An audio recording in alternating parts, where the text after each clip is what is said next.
Welcome to the Banker Lamp. Please enjoy the video.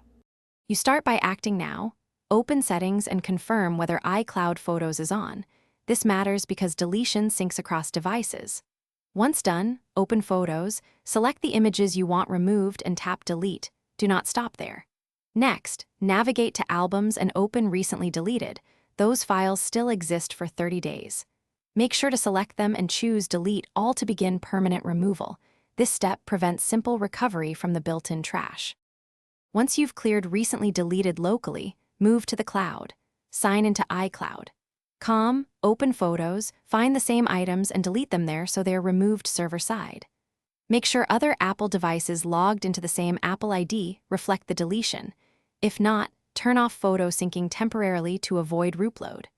Also inspect any device backups in iCloud or via Finder/iTunes because those archives can restore deleted pictures. If necessary, you finish by confirming that recently deleted is empty on every device and at iCloud.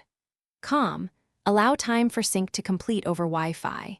If your goal is irrevocable removal and you've handled backups, consider erasing the device and restoring a clean state.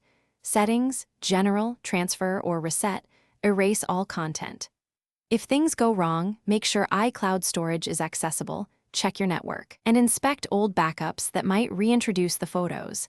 Delete or replace those backups to stop unintended recovery.